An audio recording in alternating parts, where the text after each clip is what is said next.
ಈಗ ಮೇಡಮ್ ಹೇಳಿದಾಗೆ ಆರೋಗ್ಯವೇ ಭಾಗ್ಯ. ಆರೋಗ್ಯ ಕಳ್ಕೊಂಡ್ರೆ ಎಲ್ಲನೂ ಕಳ್ಕೊಂಡಾಗಿದೆ. ಎಷ್ಟೇ ಇದ್ರೂ ಬೇರೆ ಸವಲತ್ತು ಉಳಿಸ್ಕೊಳ್ಳೋದಾಗೋದಿಲ್ಲ. ಸೊ ಆರೋಗ್ಯನೇ ಮುಖ್ಯವಾಗಿ ನೋಡ್ಕೋಬೇಕಾಗಿರೋದು. ಸೊ ಅಂದರೆ ವರ್ಲ್ಡ್ ಹೆಲ್ತ್ ಆರ್ಗನೈಸೇಷನ್ ಆರೋಗ್ಯ ಅಂದ್ರೆ ಏನು ಹೇಳುತ್ತೆ ಅಂತಂದರೆ ನಾವು ದೈಹಿಕವಾಗಿ ಚೆನ್ನಾಗಿರೋದು, ಮಾನಸಿಕವಾಗಿ ಚೆನ್ನಾಗಿರೋದು, ಸೋಷಿಯಲಿ ಸಮಾಜದಲ್ಲಿ ಚೆನ್ನಾಗಿರೋದು, ಮತ್ತು ಆರ್ಥಿಕವಾಗಿ ಚೆನ್ನಾಗಿರೋದು, ಎಲ್ಲ ಮಜಲುಗಳನ್ನು ನೋಡ್ಕೊಂಡು ಹೋಗ್ಬೇಕು. ಸೊ ಇಷ್ಟನ್ನು ಆರೋಗ್ಯ ಅಂತ ಅವ್ರು ಡಿಫೈನ್ ಮಾಡಿದ್ದಾರೆ. ಫಿಸಿಕಲಿ, ಸೋಷಿಯಲಿ, ಸೈಕಾಲಜಿಕಲಿ ಬರುತ್ತೆ ಮೇಡಮ್. ಇಲ್ಲಿಂದ ಬರುತ್ತೆ ನೋಡಿಕೊಂಡು ಆರೋಗ್ಯನ ಕಾಪಾಡ್ಕೊಂಡು ಹೃದಯ ತಜ್ಞ ಆಗಿರೋದ್ರಿಂದ ಹೃದಯದ ಬಗ್ಗೆ ನಾವು ಮಾತು ಹೇಳೋದಾದ್ರೆ ಹೃದಯ ಕಾಯಿಲೆಗಳು ಸಣ್ಣ ಮಗುವಿಂದ ಹಿಡಿದು ವಯಸ್ಸಾದವರೆಗೂ ಅಂದರೆ 80-90 ವಯಸ್ಸು ಹೃದಯ ಕಾಯಿಲೆಗಳು ಬರ್ತವೆ. ಸಣ್ಣ ಮಕ್ಕಳಿಗೆ ಯೂಶಲಿ ಕಾಂಜನಿಟಲ್ ಹಾರ್ಟ್ ಡಿಸೀಸ್ ಅಂತ ಹೇಳ್ತೀವಿ. ಕಾಂಜನಿಟಲ್ ಅಂತ ಹುಟ್ಟುವಾಗಲೇ ಹೃದಯದಲ್ಲಿ ತುಂಬಿರೋದು, ಹೃದಯನೇ ಸರಿಯಾಗಿ ಮೂಡದೇ ಇರೋದು, ಇದೆಲ್ಲ ಇರ್ತದೆ. ಅದನ್ನ ಫಸ್ಟ್ ಗುರುತಿಸೋದು ಮನೆ ಮಟ್ಟದಲ್ಲಿ, ಅಂದರೆ ಯಾರಿಗಾಗುತ್ತೆ ಅನ್ನೋದು ಮನೆ ಮಟ್ಟದಲ್ಲೇ ಗೊತ್ತಿರಬೇಕು. ಮೋಸ್ಟ್ ಆಫ್ ದ ಈ ಕಾಯಿಲೆಗಳು ವಂಶವಾಹಿಗಳೇ ಇರ್ತವೆ. ಅಂದರೆ ನಮ್ಮ ವಂಶದಲ್ಲಿ ಯಾರಿಗಾದ್ರೂ ಆ ಹೃದಯ ಕಾಯಿಲೆ ಇದೆ ಅಂತಂದರೆ ಅವ್ರು ಗರ್ಭಿಣಿ ಆದ ತಕ್ಷಣ ಅವ್ರಿಗೆ ಸ್ಕ್ಯಾನಿಂಗ್ ಟೈಮಿಗೆ ಅದನ್ನು ವಿಚಾರಿಸಬೇಕು. ನಾವು ವೀಟಲ್ ಹಾರ್ಟ್ ಚೆಕ್ ಮಾಡ್ತೀವಿ, ಸಣ್ಣ ಮಕ್ಕಳಿಗೆ ಹಾರ್ಟ್ ಚೆಕ್ ಮಾಡ್ತೀವಿ ಹೊಟ್ಟೆ ಒಳಗಡೆ ಇರುವಾಗ. ಸೊ ಆ ಥರದ್ದೆಲ್ಲ ಆ ಗಮನ ಯಾರು ಮಾಡಬೇಕು, ಕಮ್ಯುನಿಟಿಯಲ್ಲಿ ಎಲ್ಲ ಮಾಡೋ ಅವಶ್ಯಕತೆ ಇದ್ದಿದ್ದು.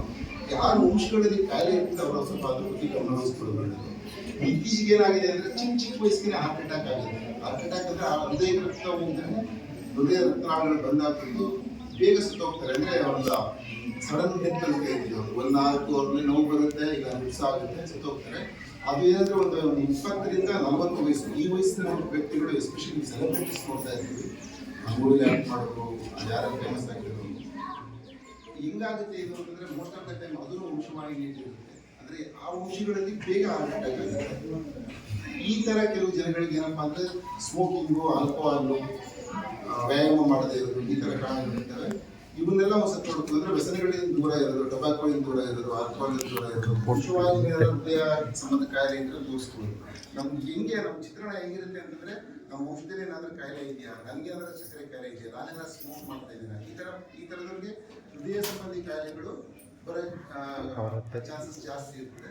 ಇವುಗಳು ಏನು ಮಾಡಬೇಕು ಅಂತಂದರೆ ಮೊದಲನೇದು ನಾವು ಪ್ರಿವೆಂಟಿವ್ ಹಾರ್ಟ್ ಹೆಲ್ತ್ ಚೆಕ್ ಅಂತ. ಫಾರ್ ಎಕ್ಸಾಂಪಲ್ ಇದು ಒಂದು ಕಾರಣಕ್ಕೆ ನಾವು ಬಂದಿರೋದೇ ಜೊತೆಗೆ, ಅಂದರೆ ನಾಳೆ ಏನಾದ್ರು ಹಾರ್ಟ್ ಅಟ್ಯಾಕ್ ಆಗಂಗಿದ್ರೆ ಇವತ್ತು ಹೇಳಿ ಹೋಗ್ತೀವಿ ಹೆಂಗೆ ಅಂತ. ಅಂದರೆ ನಾವು ಹೇಳೋದ್ಕಿಂತ ಸಮಾಜದ ಜನಕ್ಕೆ ಅವ್ರಿಗೆ ಗೊತ್ತಿರಬೇಕು. ಅಂದರೆ ವಾಯುಗಳ ಮೂಲಕ ನೋಡ್ಕೊಳ್ಳೋದು, ಇಲ್ಲ ಒಬ್ರಿಗೊಬ್ರು ತಿಳ್ಕೊಳ್ಳೋದು, ಯಾರು ಆ ಹೃದಯ ಸಂಬಂಧಿ ಬರುತ್ತೆ ನಾವೇನೇನು ಮಾಡಬೇಕು. ಹೃದಯ ಸಂಬಂಧಿ ಬರೋದು ವಂಶವಾಹಿನಿಯಿಂದ, ಟೊಬ್ಯಾಕೋ ಯೂಸ್ ಮಾಡೋದ್ರಿಂದ, ವ್ಯಾಯಾಮ ಮಾಡದೇ ಇರೋದ್ರಿಂದ ಹೃದಯ ಸಂಬಂಧಿ ಕಾಯಿಲೆಗಳು ಬರ್ತವೆ. ಇಷ್ಟನ್ನು ನೀವು ನಾವು ಹೆಂಗಿದೆ ತಡೆಯೋದು ಅಂತ ಒಂದು ನೋಡ್ಕೋಬೇಕು. ಅಂದರೆ ಒಂದು ಹೆಲ್ತ್ ಚೆಕ್ ಮಾಡಿಸ್ಕೋಬೇಕು, ವ್ಯಸನಗಳಿಂದ ದೂರ ಇರಬೇಕು, ದಿನನಿತ್ಯದಲ್ಲಿ ವ್ಯಾಯಾಮ ಮಾಡಬೇಕು. ಎಲ್ಲರಿಗೂ ಗೊತ್ತಿರ್ತದೆ ನಾನು ಚೆನ್ನಾಗಿ ಊಟ ಮಾಡಬೇಕು, ಬಟ್ ಮಾಡಲ್ಲ ಅದನ್ನು ನಾವು. ಎಲ್ಲರಿಗೂ ಗೊತ್ತಿರ್ತದೆ ನಾನು ವ್ಯಾಯಾಮ ಮಾಡಬೇಕು, ಮಾಡೋದು ಇಂಪ್ರೂವ್ಮೆಂಟ್ ಮಾಡಬೇಕು, ವ್ಯಾಯಾಮ ಮಾಡೋದಿಲ್ಲ ನಾವು.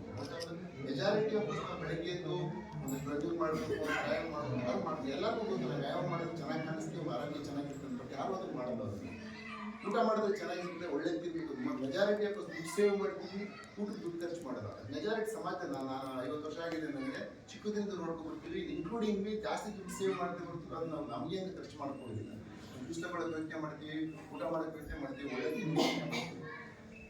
ಬೇರೆ ಪ್ಲಾನ್ ಇರುತ್ತೆ, ಒಂದು ದೊಡ್ಡ ಮನೆ ಕಟ್ಸ್ಬೇಕು, ದೊಡ್ಡ ಕಾರ್ ತಗೋಬೇಕು, ಅಷ್ಟೇ ಇರ್ತದೆ. ಸೊ ಎಲ್ಲರಿಗೂ ಏನು ರಿಕ್ವೆಸ್ಟ್ ಅಂತಂದರೆ ನಾಚಿಕೆ ಬೇಡ, ಅವ್ರದ್ದು ಕಮೆಂಟ್ ಮಾಡ್ತಾರೆ ಅನ್ನೋ ಆ ಥರ ಯೋಚನೆ ಮಾಡೋದು ಬೇಡ. ಎಲ್ಲ ವ್ಯಾಯಾಮ ಮಾಡಿ, ವಾಕಿಂಗ್ ಹೋಗಿ, ಹಳ್ಳಿ ಆದ ಸಿಟಿ ಅದೇನು ಡಿಫ್ರೆನ್ಸ್ ಏನಾಗಲ್ಲ. ಎಲ್ಲ ಒಂದು ಗಂಟೆ ವ್ಯಾಯಾಮ ಮಾಡೋದು ಅಭ್ಯಾಸ ಮಾಡ್ಕೊಳ್ಳಿ, ಚೆನ್ನಾಗಿ ಊಟ ಮಾಡೋದು ಅಭ್ಯಾಸ ಮಾಡ್ಕೊಳ್ಳಿ, ವ್ಯಸನದಿಂದ ದೂರ ಇರಿ. ಇಷ್ಟಿದ್ರೆ ಹೃದಯದ ಒಂದೇ ಕಾಯಿಲೆ ಇಲ್ಲ, ಬೇರೆ ಎಲ್ಲ ಕಾಯಿಲೆಗಳನ್ನು ಕಡಿಮೆ ಆಗ್ತದೆ. ಇಷ್ಟು ಹೇಳ್ತಾರೆ ಮಾತು.